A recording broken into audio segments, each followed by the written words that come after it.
The New York State DEC Climate Smart Community Support Services are a statewide effort to engage and support municipal action through outreach, planning, education, and capacity building to local governments and their communities on climate change mitigation and adaptation. This free educational and outreach opportunity for local governments and communities included discussions to address climate change within the transportation sector through mitigation, adaptation, and resilience actions, while also providing input on local needs that will help make these efforts successful. Direct and meaningful engagement was conducted with 3 local governments in the region: the City of Amsterdam, the Town of Amsterdam, and Montgomery County, as well as members of the public and key stakeholders.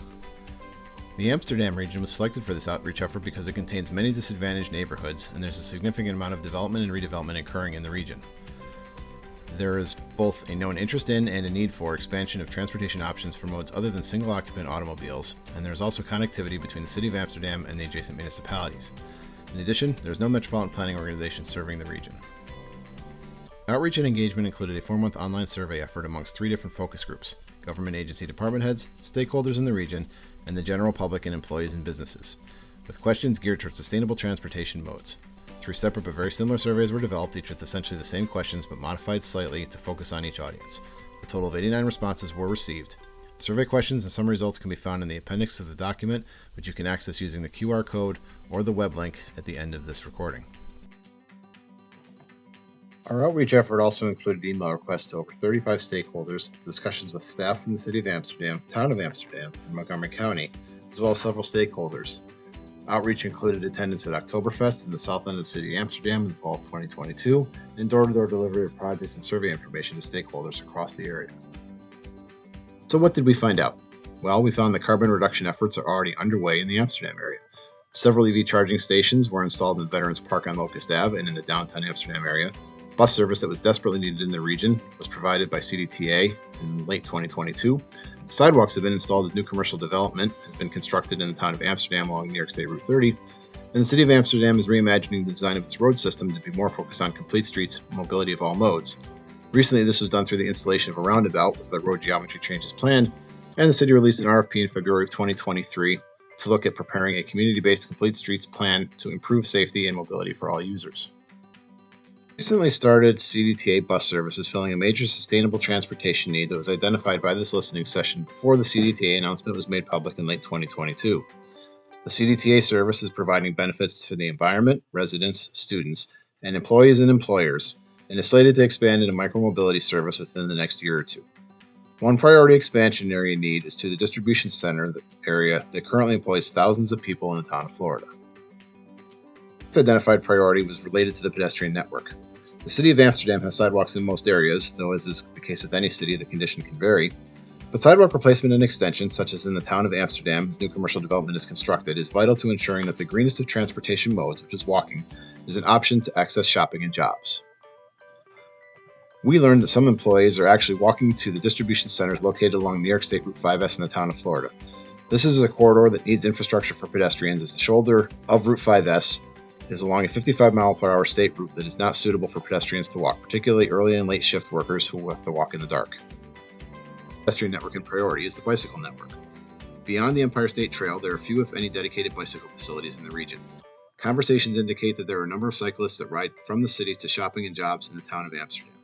Some employees also ride along New York State Route 5S to reach their job destination at the distribution centers.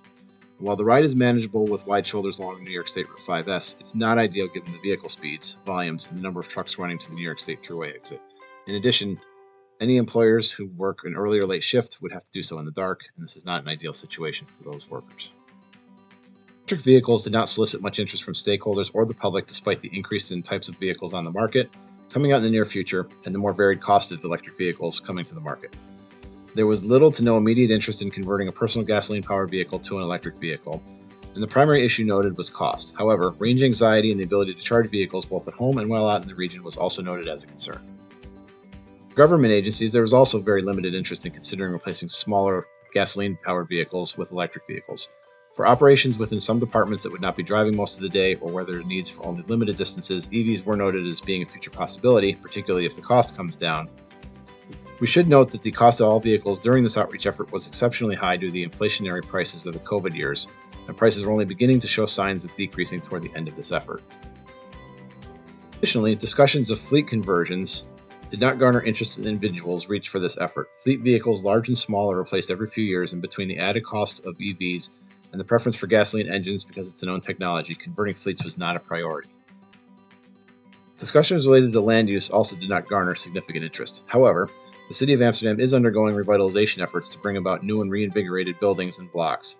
In the surrounding towns, there is development activity being constructed at new sites, and connections to existing developed areas and considerations of smart growth policies are options for the region to consider in the future, which all align with greenhouse gas reductions and enhanced connectivity priorities.